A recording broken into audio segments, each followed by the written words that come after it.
မင်္ဂလာပါရှင်ဒီနေ့ဗီဒီယိုမှာတော့ IELTS exam ကိုစတင်လေ့လာမယ့်သူတွေအတွက်သိရမယ့်အခြေခံအချက်အလက်တွေကိုအပြည့်အစုံရှင်းပြပေးသွားမှာဖြစ်ပါတယ်။သင်က IELTS journey ကိုစတင်ဖို့စိတ်ကူးရှိနေပြီဆိုရင်ဒီဗီဒီယိုကသင်အတွက် right starting point ဖြစ်ပါလိမ့်မယ်။ဒီချက်ကတော့ဒီချက်ကြီးဝင်ပိုင်းပါ။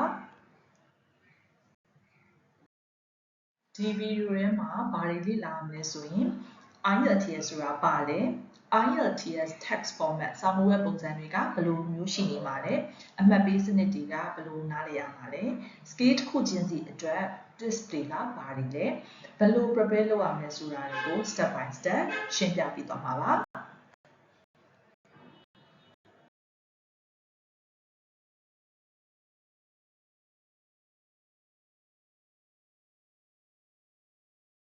ဒီချယ်တို့ကျောင်းသားကျောင်းသူတွေရဲ့အင်္ဂလိပ်စာ level ကအနည်းဆုံးပေါ့နော် B1 B2 နဲ့ C1 level လောက်ကိုကိုယ်တိုင်ကသေချာအထောက်ထားတယ်ဆိုရင်ဒီ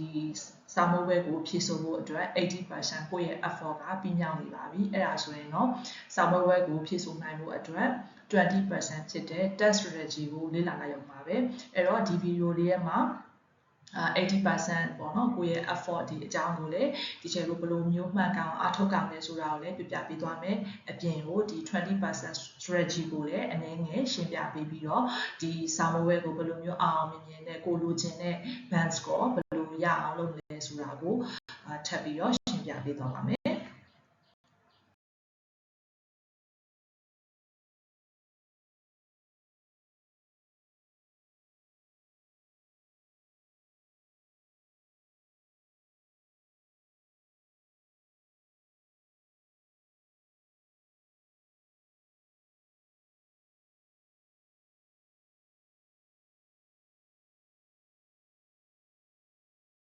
စာမေးပွဲမဖြေရင် mindset အရင်ရေးကြည့်ပါတယ်အဲ့တော့ကျောင်းသားကျောင်းသူတွေအနေနဲ့ right mindset ရှိမှသာလျှင် right effort အားထုတ်ပြီးတော့ပေါ့နော်ကိုလိုချင်တဲ့ band score ရမှာဖြစ်ပါတယ်အဲ့တော့အရင်ဆုံး IELTS ကဘာကိုစစ်ဆေးရတယ်ပေါ့နော်သူကတခြားစာမေးပွဲတွေအရင်တုန်းကဖြေခဲ့တဲ့စာမေးပွဲတွေလို့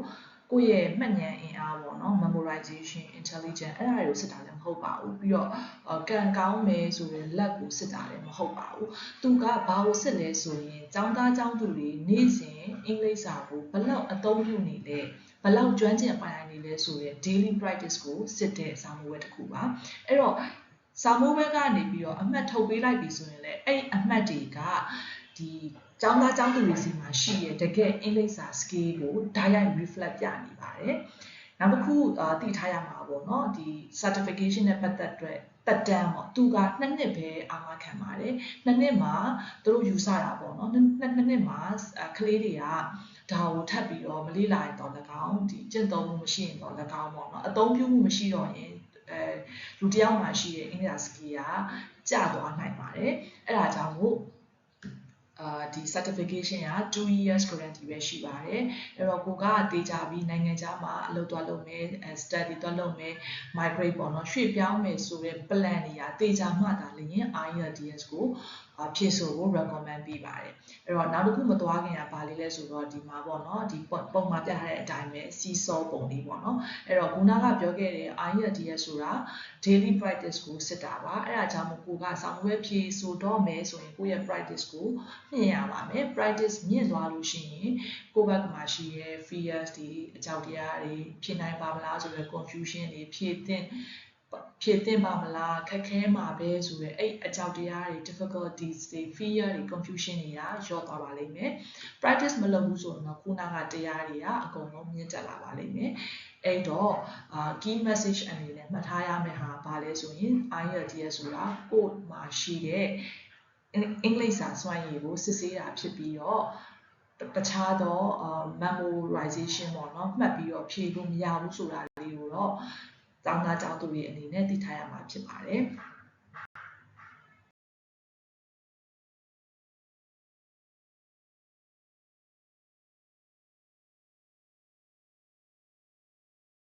ဒီတော့ IELTS ဆိုတာပါလဲပေါ့နော်သူ့ရဲ့အရှိကောက်ပေါ့နော် stand for ပေါ့ it stands for International English Language Testing System မှာဒါသူ့ရဲ့အရှိကောက်ပါ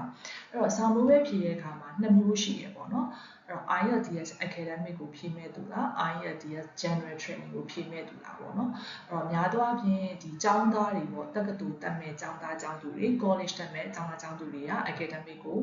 ဖြည့်မှရပါမယ်ကျန်တဲ့ဒီ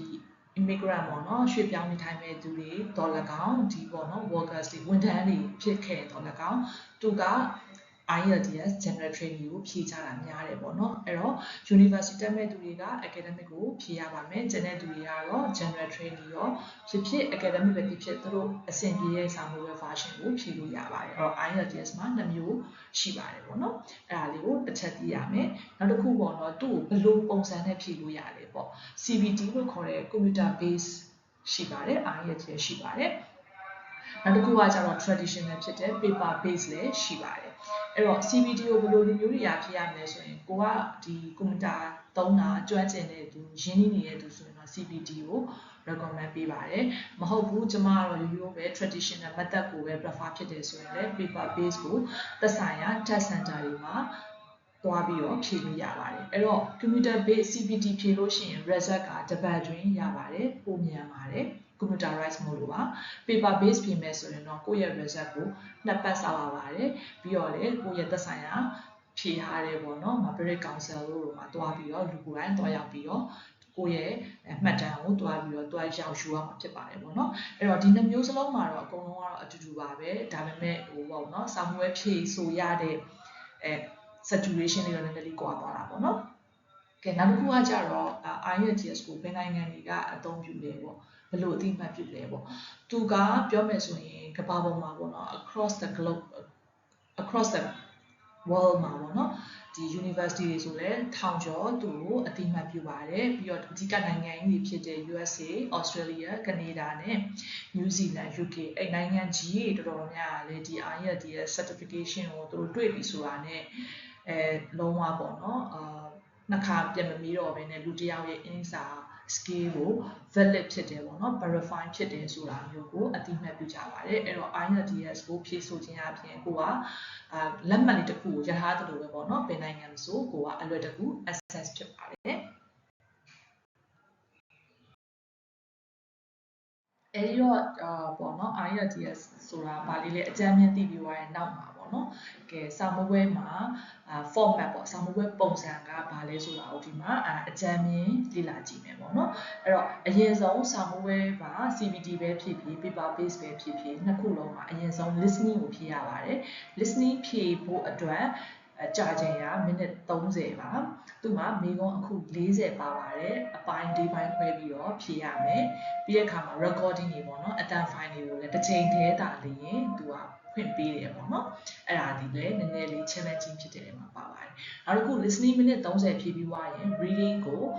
တစ်နာရီမိနစ်60ဖြည့်ရပါမယ်သူကအပိုင်း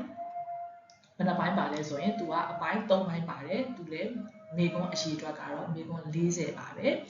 သူကကြတော့8မိနစ်60အတွင်းမှာအကုန်လုံးမိကုံး40ရဲ့အဖြေတွေကိုတစ်ခါတည်း answer sheet မှာတစ်ခါတည်းရေးရပါတယ်အချိန်ထပ်ပြီးတော့မပေးတော့ပါဘူးဟုတ်ပြီတနာရီ reading ပြီးရဲ့အခါမှာနောက်ထပ်တနာရီထပ်ပြီးတော့သွားပါတယ်အဲ့ဒါက writing မှာ writing မှာတော့ကျွန်တော်နှစ်ပုတ်ပဲရေးရတယ်ပေါ့နော် text 1နဲ့ text 2ပါ text 1ကတော့အနည်းဆုံးစာလုံးပေါင်း150ရေးရပါမယ် text 2မှာအနည်းဆုံးစာလုံး250ရေးရမယ်ပေါ့နော်အဲ့တော့ဒီမှာဆိုရင်များသောအားဖြင့် format ကတော့ text 1ကိုမိနစ်20လောက်ပဲအချိန်ပေးကြပြီးတော့ကျန်တဲ့မိနစ်40ကို essay သဘောမျိုးရေးရဖြစ်တဲ့အတွက်ကြောင့်မို့လို့ text 2မှာအချိန်များများအသုံးပြုကြတာကိုတွေ့ရတယ်ပေါ့နော်အဲ့တော့ခုနက listening reading writing ကိုတစ်နေ့တည်းမှာဖြည့်ပြီးသွားပြီဆိုလို့ရှိရင်တော့ speaking ပေါ့နော် speaking ကိုများသောအားဖြင့် at the same day မှာတော့လည်းကောင်း maybe tomorrow ပေါ့နော် next day မှာတော့လည်းကောင်းကျလို့သက်ဆိုင်ရာသူတို့သတ်မှတ်ထားတဲ့နေရာရှိပါတယ်အဲ့မှာသွားပြီးတော့ speaking test က only 15 မိနစ်ပါပဲတော့အပိုင်း၄ပိုင်းပေါ့နော်ပထမတစ်ပိုင်းမှာ intro လေးတွေပြောမယ်နောက်တစ်ပိုင်းမှာတော့ question လေးတွေမေးမှာပေါ့နော်နောက်ဆုံးအပိုင်းတွေမှာတော့ဒါ discussion ပုံစံအနေနဲ့သွားပြီးတော့ခြေလို့ဖြေရပါမယ် foreigner တွေပဲမေးပါတယ်အဲ့တော့ကိုကဒီ speaking မှာရှင်းရှင်းလင်းလင်းနဲ့ ဒီချာလေးပေါ့နော် late pass ဆိုတာပြောနိုင်တယ်ဆိုရင်တော့ဒါ speaking score ကောင်းမှာပေါ့နော်အဲ့တော့ဒါလေးကတော့ IELTS ရဲ့ overview ပေါ့နော်အပေါ်ကနေပြီးတော့ဒါအားအများသောအားဖြင့်2 နာရီခွဲပေါ့နော်စာမေးပွဲအချိန်ပေးရပါတယ်အဲ့တော့ band score ကိုထပ်ပြီးတော့ကြည့်ရအောင်ပေါ့နော်အဲ့တော့စာမေးပွဲဖြေပြီးလို့အမှတ်စင်းတွေထွက်လာပြီဟာငါကတော့ band 8ရတယ်ငါကတော့ band 9ရတယ်ငါကတော့ band 5ရတယ်ပေါ့နော်အဲ့ဒီဟာတွေကဘာလို့ဆိုတာလဲပေါ့အရင်ဆုံးတော့သူက0ကနေစရပေါ့နော်0 to 4ဆိုတာကတော့မနိုင်ပြောရမယ်ဆိုရင်အင်္ဂလိပ်စာကိုအခြေခံတော့သိမပိုင်နိုင်ဘူးဆိုတော့သဘောမျိုးတက်ရောက်တယ်ပေါ့နော်အဲ့တော့ဒီ0 to 4ကတော့အများသောအားဖြင့်မရကြပါဘူးဘယ်သူမှမရကြပါဘူးပေါ့နော်အဲ့တော့အများဆုံးစပြီးတော့ရတဲ့အမှတ်က band 5ပါအဲ့တော့ band 5ကိုသူတို့ဘယ်လိုသတ်မှတ်လဲဆိုရင် modest user လို့သတ်မှတ်တယ်သူက language ကို partially ပေါ့နော်သူနားလည်တဲ့အပိုင်းတွေကိုသူနားလည်တယ်ညာသောဖြင့်သူကsaturation ကိုနည်းနည်းလေးရိပ်မိတယ်ပေါ့နော်ဒါပေမဲ့သူကlanguage ကိုအသုံးပြုတဲ့နေရာမှာအမှားများသေးတဲ့လူဖြစ်တယ်ပေါ့နော်ကျွန်တော် band 5ဆိုလို့ရှိရင်ဒါပြောမယ်ဆိုရင်basic ပေါ့နော် basic သမားလိုပဲခြေလို့ပြောပါမယ်ပေါ့နော်အဲ့တော့ band 6နဲ့ band 7ပေါ့နော်အဲ့တော့ band 6ကိုရင်သွားမယ် band 6ကကျတော့ competent user ပေါ့နော် B1 level တော့တကယ်ရှိနေတာပေါ့သူကကျတော့ inaccuracy ဆိုတဲ့ language သုံးတာတိတ်မတိကျတာမျိုးလေးရှိရယ်မသိတော်တာလေးရှိရယ်ပြီးတော့သူများပြောရင်တိတ်ပြီးတော့နားမလည်ဘူးပေါ့နော် misunderstanding လေးရှိနိုင်သေးတယ်ဆိုပေမဲ့သူဘာဖြစ်ချင်လဲဆိုတာကိုတော့သူက effectively ပြောနိုင်တဲ့အဆင့်တစ်ခုတော့ရှိနေတယ်ပေါ့နော်အထူးသဖြင့်သူကဘလို့သူနဲ့ပေါ့နော်အများသောအားဖြင့် familiar ဖြစ်တဲ့ situation တွေဆိုရင်တော့တော်တော်လေးကိုအင်္ဂလိပ်စာသုံးနိုင်တယ်ကိုသူတွေ့ရတယ်ပေါ့နော်အဲ့တော့ band 6ကလည်းအများသောအားဖြင့် B1 stage ပေါ့နော်အဲ့တော့ band 7ဆိုရင် good user ပေါ့နောက်တစ်ခုပြောမယ်ဆိုရင်ဒီကျွန်တော်ကဒါဒီB2 level လောက်ရှိပြီပေါ့နော်သူက intermediate ပေါ့နော် upper intermediate level လောက်ရှိနေပြီသူကရှုပ်ထွေးတဲ့ language တွေတော်တော်များများကိုလည်းသူနားလည်နေပြီပေါ့နော်ပြီးတော့သူကအသေးစိတ်ဘယ်သူဘာပြောနားလည်နိုင်နေပြီပေါ့နော် band 7အဲ့တော့ band 8ကတော့ very good user ပေါ့နော်ကျွန်တော် C1 level လောက်ရှိတာပါပြီသူကကိုလုံးဝသူ့မှာပေါ့ mistake တွေပေါ့နော်ရှိနိုင်တယ် misunderstanding လည်းရှိနေနိုင်သေးပေမဲ့လည်းသူက argumentation ပေါ့နော်ဒီငင်းဆိုပြောဆိုရတဲ့နေရာတွေအထိတောင်မှပဲပေါ့နော် presentation တွေလုပ်တဲ့အထိပေါ့နော်သူက language ကိုတော်တော်လေးကိုကျွမ်းကျင်စွာသုံးနိုင်တဲ့လူအဆင့်လို့သတ်မှတ်ပါတယ်ကဲ band 9ကတော့အမြင့်ဆုံးပါပဲ expert user ပါသူက operational command of language ဆိုတဲ့သူသုံးတဲ့အခါမှာအင်္ဂလိပ်စာတိကျတယ်သင်လျော်မှုရှိတယ်ပြီးတော့သူကနားလည်မှုပါလေတော်တော်လေးကို native speaker နီးပါးပေါ့နော်နားလည်နိုင်တယ်ဆိုတော့သူမှာ skill ရှိတယ်ဆိုတဲ့ဟာမျိုးသွားပါတယ်အဲ့တော့များသောအားဖြင့်ပေါ့နော်ကျောင်းသားအများဆုံးရတဲ့ skill တွေကတော့5 6 7 မှာဂျားထဲမှာဒီအမှတ်ပေါ့နော် scaling ကိုမူတည်ပြီးတော့ကျွန်တော် 7.5 တို့ 6.5 တို့လည်းရှိပါတယ်အဲ့တော့ဘယ်လိုပဲဖြစ်ဖြစ်အားလုံးကဒီ6 7 8ပေါ့နော်အဲ့ဒါလေးကိုတော့ရအောင်စူးစမ်းအားထုတ်ပြီးတော့ဖြည့်ကြတဲ့သူများပါတယ်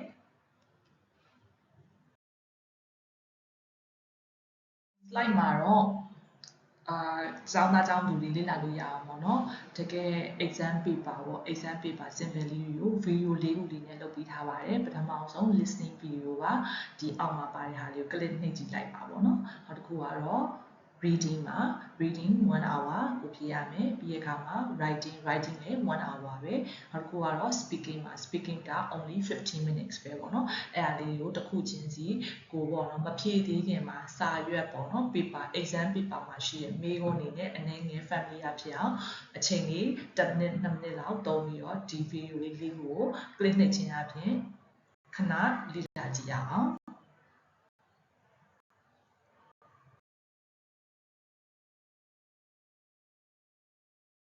အခုကျောင်းသားတွေအနေနဲ့ပေါ့နော်ဒီ test အကြောင်းတွေလည်းသိလာပြီဆိုတော့ဟုတ်ပြီ test ဖြေတဲ့အခါမှာပေါ့နော်အများဆုံးတွေ့ကြုံရတာတော်တော်များများပေါ့ဘယ်သူမှဆိုတွေ့ကြုံရတဲ့အခက်အခဲတွေရှိရပေါ့နော်အဲ့ဒါလေးကတော့အဓိက common ပေါ့နော်အဲ့ဒါဘာလဲဆိုနံပါတ်1က time management ပါအချိန်က limited ဖြစ်တယ်ပေါ့နော်သူကမေးခွန်းအပုပ်ရည်နဲ့ပေးထားတဲ့နာရီကတပုတ်တိုင်းမှာဆို10မိနစ်ကျော်လောက်ပဲရတယ်ပေါ့နော်အဲ့တော့ time management အရင်ရေးကြည့်ပါတယ်ကျင့်ရမယ့်အပိုင်းတွေမှာပါတယ်ပေါ့နော်နောက်တစ်ခုကကြောင့် listening မှာလည်းအဲ့လိုပဲ recording ကတစ်ချိန်ပဲဖွင့်တဲ့အတွက်ကြောင့်မို့လို့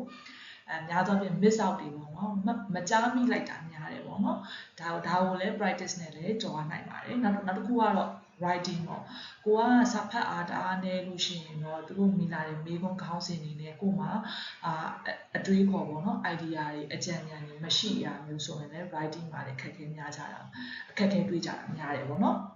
ပြီးတော့ reading မှာတော့ affect ဖြစ်တဲ့ vocabulary ပေါ့ vocabulary ဆိုရင်လည်းအဲ့အတိုင်းပဲ vocabulary ကိုကအရင်မသိဘူးဆိုရင် reading မှာသွားပြီးတော့ affect ဖြစ်ကြတာများတယ်ပေါ့နော်နောက်တစ်ခုကတော့ speaking ပေါ့ speaking မှာကိုကတကယ်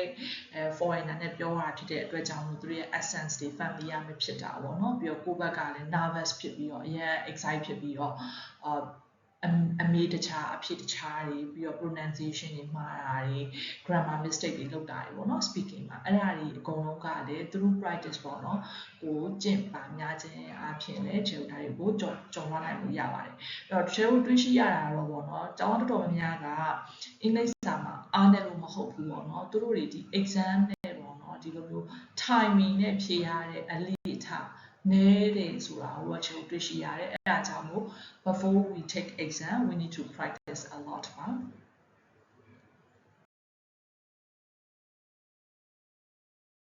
ဒီအထိပေါ့နော်လေ့လာခဲ့ကြပြီဆိုရင် scale ပေါ့နော်အားလုံးပေါင်းဒီ IELTS မှာ၄ခုပေါ့နော် scale ၄ခုစစ်ပါတယ် listening စစ်တယ် reading speaking နဲ့ writing မှာအဲ့ scale ၄ခုမှာပေါ့နော်ဘယ်လို practice လုပ်ပြီးတော့ကြော်ပါမယ်ဆိုတာကိုဒီ video လေးမှာတော့ပေါ့နော်tips လေးအနေနဲ့ပေးထားပါတယ်ပေါ့နော်ပထမဆုံးအနေနဲ့ listening ကိုကြည့်ရအောင်ကဲ listening မှာဆိုရင်ကိုကဘာလုပ်ကြမလဲဆိုရင်မေးခွန်းကိုအရင်ဖတ်ကြပါမယ်ဒါကလည်းသူ့ရဲ့နီးရဲမှာတစ်ခုပါပါတယ်အဲ့တော့အရင်ဆုံး recording မဖွင့်ခင်မှာမေးခွန်းအမြန်ဖတ်ရမယ်အမြန်ဖတ်နိုင်အောင်လည်းကျင့်လို့ရပါတယ်ပြီးတဲ့အခါမှာကိုက recording ဖွင့်တဲ့အခါမှာကိုဖတ်ထားတဲ့ keywords တွေနဲ့ပေါ့နော်အဓိက keywords တွေကို underline တာမယ်ပေါ့နော် keywords တွေနဲ့သူပြောတဲ့ listening နဲ့တခါတည်းကိုက answer ပေါ့နော် answer အဖြေကို predict လုပ်ကြပါမယ်ပေါ့နော်ဒါက listening အတွက်အကြမ်းမြင်တော့တစ်ပါနောက်တစ်ခုကတော့ reading မှာ reading မှာကျတော့သူကအဓိက skim the main idea ပေါ့နော်skim ဆိုတာသူက general idea ကိုအရင်ဆုံးကိုကရအောင်လုပ်ကြမယ်ပေါ့နော် passage ကိုအရင်ဖတ်မယ်ပြီးတဲ့အခါမှာမေးခွန်းထဲမှာပါတဲ့ keywords တွေကိုကိုကဒီစာပိုက်ထဲမှာပြန်ပြီးတော့ locate ပေါ့နော်အတိအကျ scan ဖတ်ကြပါမယ်ပြီးတဲ့အခါမှာစကားလုံးနားအောင်နားလည်စရာလည်းမလိုပါဘူးအဓိကနံပါတ်1က general idea ကိုယူမယ်ပြီးရင်မေးခွန်းထဲမှာရှိတဲ့ keywords တွေနဲ့စာပိုက်ထဲမှာပြန်ပြီးတော့ locate ပေါ့နော်အဲ့ဒါကို scan ဖတ်တယ်လို့ခေါ်ပါတယ်အသေးချာရှာပြီးတော့မှသက်ဆိုင်ရဲ့စကားလုံးတွေကိုကိုကအဖြေနဲ့ရေးရတာဖြစ်ပါတယ်စကားလုံးနားလည်ဖို့မလိုပါဘူးစကားလုံးနားအောင်လည်းနားလည်မှာမဟုတ်ဘူးပေါ့နော်ကဲပြီးတဲ့အခါမှာ speaking မှာဆိုရင်ကိုကနေ့စဉ်နဲ့အမျှပေါ့နော်ကိုကျင့်တဲ့အခါမှာတကယ် natural ကြအောင်ပေါ့နော်စက်ထားတာမျိုးတွေအဲ့လိုမျိုးတွေနဲ့ repeat ပြန်လုပ်လို့မရပါဘူးပြီးတဲ့အခါမှာနောက်တစ်ခုပေါ့နော်အမှတ်ကောင်းချင်တယ်ဆိုရင် तू ကမေးခွန်းတစ်ခုကိုမေးတယ်ပေါ့နော် okay tell me about your native town မင်းနေတဲ့မြို့ကိုပြပြပါဆိုလို့ရှိရင်ကိုကတော့ဟာဟုတ်ပြီငါသိရဲ့အကြောင်းအရာပဲဆိုပြီးတော့မေးခွန်းတွေပေါ့နော်ဟိုတိုလေးတွေဖြေရမျိုးတွေမလုပ်ခင်းနေပေါ့ extend ဆိုတာကတတိုင်းဝန်းလေးပေါ့နော် तू မရောက်ဘူးလေကိုနေတဲ့နေရာတော့ तू မရောက်ဘူးပဲမဲ့ကိုယ့်ရဲ့အဖြေမှာတွေကိုပဲကိုယ်နယ်လေးကဘလောက်တာယာကြအောင်လူကြီးဘလောက်ရှိကြအောင်ဘာစီးပွားရေးလုပ်လဲပေါ့နော်အဲ့လိုမျိုးတွေ extension ထားပြီးတော့ပေါ့နော်ဖြေနိုင်ရင်အမှတ်ပိုရပါတယ်ပြီးတဲ့အခါမှာတစ်ခါကျရင်ကိုယ်စကားပြောနေတယ်ကိုယ့်အမားကိုတတိထားမိတာပေါ့နော်အဲ့ကျရင်ကိုယ်မကြောက်ပါနဲ့လူဆိုတာအမားအမြဲလုပ်တယ်ပေါ့နော်ဒါပေမဲ့လည်းကိုယ်ဘာပြောချင်တာလဲဆိုတော့ communication ကိုလာဦးစားပေးပြီးတော့ပြောမယ်ဆိုရင်တော့ speaking မှာလည်းအမှတ်ကောင်းနိုင်ပါတယ်ပြီးတဲ့အခါမှာ writing ပေါ့နော် writing မှာဆိုရင်မေးခွန်းကိုတေချာဖတ်ဖို့လိုပါတယ်မေးခွန်းကမေးရသည်ဘာလဲပေါ့နော်မေးခွန်းကအကြောင်းအရာတစ်ခုပဲဆွေးနွေးပါဆိုရင်ကိုကအကြောင်းအရာတစ်ခုပဲဆွေးနွေးရအောင်ပေါ့နော်ဒါပေမဲ့ကျောင်းသားတွေတော်တော်များများဘာလို့ပြကြလဲဆိုလို့ရှိရင်အကြောင်းအရာတစ်ခုလည်းဖြေရမယ့်ဟာကိုနှစ်ခုသုံးခုတွေဖြေထားတာမျိုးဆိုရင်သူကအဖြေနဲ့မေးခွန်းနဲ့မကိုက်ဘူးပေါ့နော်အဲ့ဒါဆိုရင် penalize အလုပ်ခံရလို့ခေါ်ပါတယ်နော်အမှတ် short တယ်ပေါ့နော်အဲ့ဒါကြောင့်လို့မေးခွန်းကိုတေချာဖတ်ကြမယ်ပြီးတဲ့အခါမှာဒီ text 1ပဲဖြစ်ဖြစ် text 2ပဲဖြစ်ဖြစ်ပေါ့နော်နှစ်ပုတ်ရေးရတယ်လေအဲ့တော့နှစ်ပုတ်ရေးရတယ်မှာအဲ့နှစ်ပုတ်မှာ structure တွေရှိရပေါ့နော်ကျွန်တော် intro ရေးမယ်ပြီးရင် main idea ပြီးရင် supporting idea ဘယ်နှပိုက်ပေါ့ပြီးတော့နောက်တစ်ခုက conclusion မှာဆိုရင် extra idea တွေထပ်မထည့်တာမျိုးတွေပေါ့နော်အဲ့လိုမျိုး structure တွေကိုလည်းကိုကတေချာလေ့လာသွားမယ်ပြီးတော့အပြင်ဘုဟုတုတတော်များများအောင်လည်းပေါ့နော် ခေါင်းစဉ်တွေ context တွေပေါ့အဲ့အကြောင်းတော်တော်များများကိုလည်းကျွန်တော်ခြုံငုံမိအောင်နားလည်သွားမယ်ဆိုရင် writing ကိုလည်းအလွယ်တကူပဲဖြည့်ဆို့နိုင်ပါလိမ့်မယ်ပြီးတဲ့အခါမှာတော့တော်တော်များများလောက်တတ်တယ်ပေါ့နော်ငငယ်လေးတုန်းကလည်းကိုကစပြီးတော့အကျင့်ရှိခဲ့တာဆိုတော့လေဒီပေါ့ essay တွေကိုကြက်တာမျိုးတွေပေါ့မလုပ်ပါနဲ့ဘာလို့လဲဆိုတော့ကြက်လို့လည်းမရပါဘူးမင်းတို့နေရာလည်းအမြဲဒါဒီပေါ့နော်ကျွန်တော် simple test တွေစာအုပ်တွေရှိပါတယ်အခုဆိုရင်16အုပ်ထိထွက်နေပြီပေါ့နော်သူတို့တွေကိုကြည့်ရတဲ့အခါမှာလည်းတစ်ခုတစ်ခုဘယ်တော့မှမတူပါဘူးအဲ့တော့ကိုကစာများများဖတ်ဖို့နဲ့ဒီ structure တွေနဲ့ language ကိုတကယ်ပိုင်နိုင်စွာသုံးသပ်မှသာလျှင်ဒီ writing ကလည်းအဆင်ပြေပါလိမ့်မယ်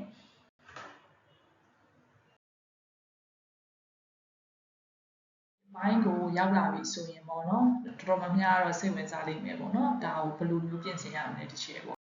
အဲ့တော့ဒီအခုပြီးခဲ့တဲ့ပေါ့နော်ခုနပကြာသေးမီကမှပြောခဲ့တဲ့ explanation တွေအတိုင်းပေါ့နော်IELTS ဆိုတာကိုဘယ်လောက် smart ဖြစ်တယ်အဲ့ဒါတွေစစ်တာမဟုတ်ဘူးအဓိကကဘာလဲဆိုတော့ကိုဒီ text strategy တွေကိုဘယ်လောက်နိုင်လဲသူစစ်တဲ့ skill တွေကိုကိုရဲ့ daily practice မှာကိုသုံးနေလားဆိုတာပေါ့ motivate စစ်တာပါအဲ့ဒါကြောင့်လို့ပေါ့နော်ဒီစာမေးပွဲဖြေရမယ်ဆိုရင်ပေါ့နော် dedicated time ပေါ့အနည်းဆုံး3လလိုပါတယ်ကိုရဲ့ကိုအသီးသီးမှာရှိနေတာနာမှုအသီးသီးမှာရှိနေတဲ့ INSA level နံပါတ်1စစ်ပါစစ်ပြီးတော့ကိုက intermediate level လောက်ရောက်ပြီလားကိုရှိတဲ့ level ရနေပြီးတော့ကိုရချင်တဲ့အမှတ်ပေါ့နော်ဒီကိုသွားမဲ့ organization တွေကိုသွားမဲ့ university တွေကသူသတ်မှတ်ထားတာရှိရပေါ့နော်6ရမှ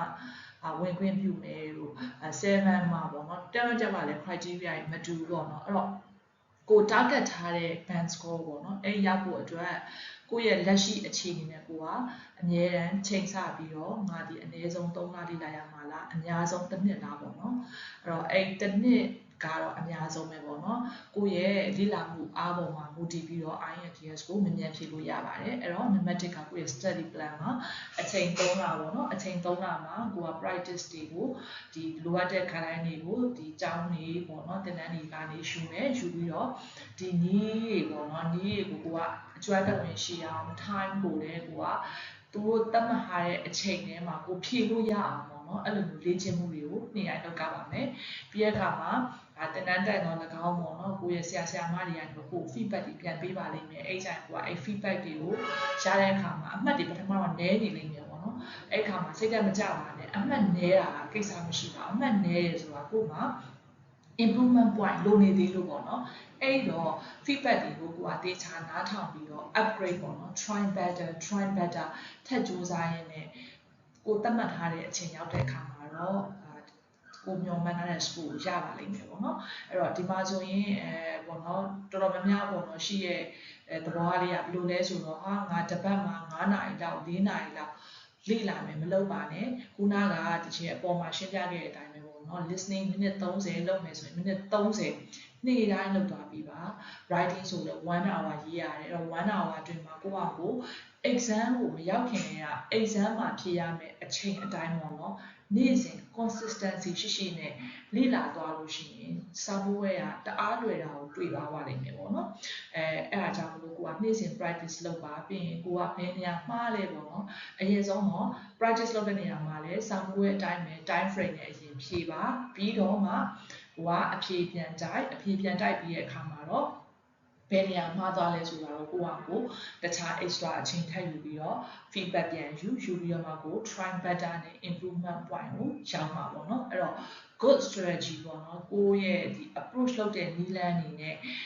ကိုက consistency ရှိနေပေါ့နော်လေ့လာသွားမယ်ဆိုရင် IELTS ကဘာမှခက်ခဲရှိတော့မဟုတ်ဘူးဆိုတာကိုတော့အာမခံရပါတယ်အဆုံးအနေနဲ့ပေါ့နော်IELTS ဆိုတာဘာလဲဆိုတာလည်းတော်တော်သိသွားပြီအခါမှာသူက daily practice ပဲလို့ပဲပေါ့နော်daily practice လို့လည်း daily practice မှာကို vocabulary level တွေတဖြည်းဖြည်းနဲ့တက်လာမယ်တက်လာခြင်းတဲ့အခါမှာတော့ကိုလိုချင်တဲ့ကိုရောက်မယ်ဆိုတာကိုဒါအကြမ်းမြင်ပေါ့နော်နားလည်မယ်လို့ညွှန်လင်းပါတယ်နောက်တစ်ခုကပေါ့နော် IELTS က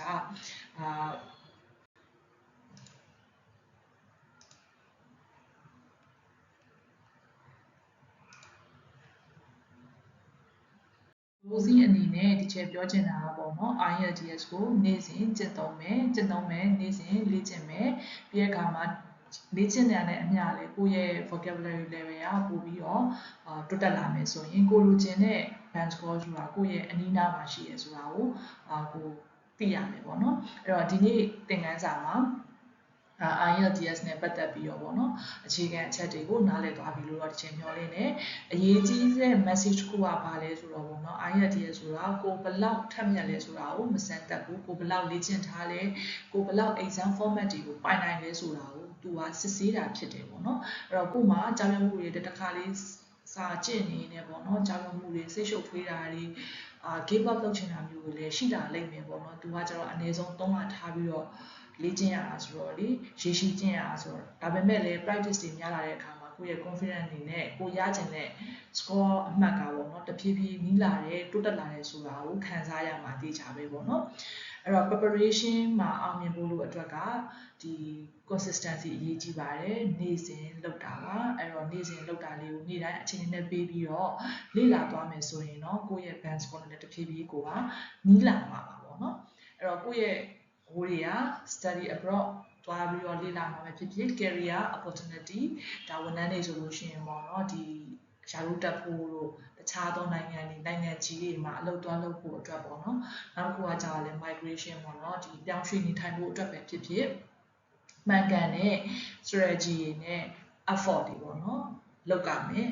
အဲ့ဒီဟာတွေလုပ်ပြီးမှလည်းဒီ IELTS certification ကိုရတာပေါ့နော်အဲ့ဒါကြောင့်မို့ကိုက virtual learning နဲ့အတူတူပေါ့နော်ကိုရဲ့ IELTS journey ကိုယုံကြည်မှုအပြည့်နဲ့ရှောင်လန်းနိုင်ပါစေလို့ဒီချိန်ဆုမွန်ကောင်းတောင်းရတဲ့ဒီဗီဒီယိုလေးကိုအဆုံးသတ်ပါတယ်အားလုံးကျေးဇူးတင်ပါတယ်